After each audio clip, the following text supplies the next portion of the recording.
2020 সালে জাতীয় শিক্ষানীতির উপর বিশেষ সেমিনার অনুষ্ঠিত হলো বালুরঘাট বিএড কলেজে। জাতীয় শিক্ষানীতির গুরুত্ব কি সেই সব এদিনের সেমিনারে তুলে ধরা হয়। শুক্রবার দুপুরে একটি অনুষ্ঠানের মধ্যে এই সেমিনার আয়োজন করা হয়।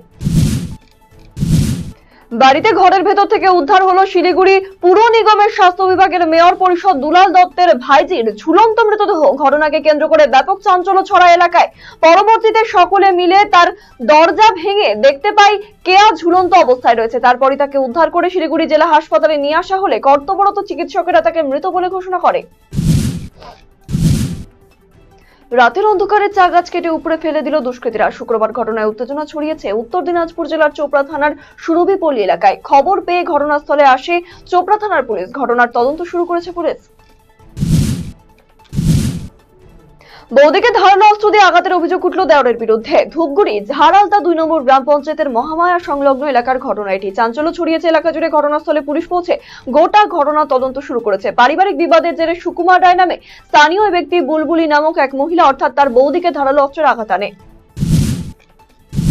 তৃতীয়বারের জন্য কেন্দ্রের মসনদে বসতে চলেছেন নরেন্দ্র মোদী। রবিবার সন্ধ্যায় প্রধানমন্ত্রী পদে শপথ নেবেন তিনি। শুক্রবার সন্ধ্যায় রাষ্ট্রপতি ভবনে গিয়ে সরকার গঠনের দাবি জানাবেন নরেন্দ্র মোদী। ফলে এক ঐতিহাসিক সন্ধিক্ষণে দাঁড়িয়ে গোটা দেশ উচ্ছ্বসিত দলের নেতাকর্মীরা। বিজেপি নেতৃত্বের এনডিএ সরকার গড়ার প্রাক মুহূর্তে আনন্দে মেতে উঠল বালুরঘাটের বিজেপি কর্মী সমর্থকেরা। গাজলকে জঞ্জাল মুক্ত করতে এবং পানীয় জল সরবরাহ করার জন্য গাজল পঞ্চায়েত সমিতির অর্থ অনুকূলে 2টি ট্রাক্টর উদ্বোধন করলেন বিডিও সুদীপ্ত বিশ্বাস, যুগ্ম বিডিও সুব্রত শ্যামল, পঞ্চায়েত সমিতির সভাপতি মোজাম্মেল হোসেন সহ অন্যান্যরা। লোকসভা নির্বাচনের ফলাফল প্রকাশের পর মাথাভাঙ্গা 2 নম্বর ব্লকের পাড়াডুগি গ্রাম পঞ্চায়েতে হিন্দুস্তান মোড় এলাকায় শুক্রবার পাড়াডুগি গ্রাম পঞ্চায়েতে উপপ্রধান পূর্ণিমা বর্মন, পঞ্চায়েত সদস্য প্রতিমা মণ্ডল এবং নমিতা বর্মন সহ 2 শতাধিক বিজেপি কর্মী সমর্থক তৃণমূল কংগ্রেসে যোগদান করলেন তৃণমূলের জেলা সভাপতি অভিজিৎ দেশ ভৌমিকের হাত ধরে। এছাড়াও এদিন উপস্থিত ছিলেন তৃণমূল যুব কংগ্রেসের জেলা সভাপতি কমলেশ অধিকারী সহ জেলা ও ব্লক নেতৃত্ব।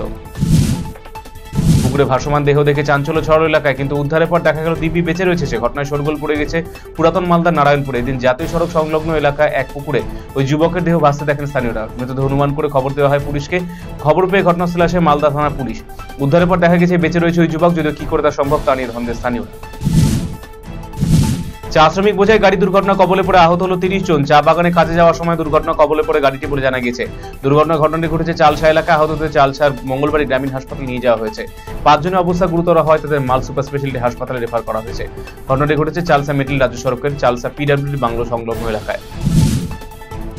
গাজলকে জঞ্জাল মুক্ত করতে এবং পানীয় জল সরবরাহ করার জন্য গাজল পঞ্চায়েত সমিতির অর্থানুকূলে 2টি ট্রাক্টর উদ্বোধন করলেন বিডিও সুদীপ্ত বিশ্বাস, যুগ্ম বিডিও সুব্রত শ্যামল, পঞ্চায়েত সমিতির সভাপতি মোজাম্মেল হোসেন প্রমুখ। উপস্থিত ছিলেন মালদা জেলা পরিষদ সদস্য দীনেশ টুডু সহ অন্যান্যরা।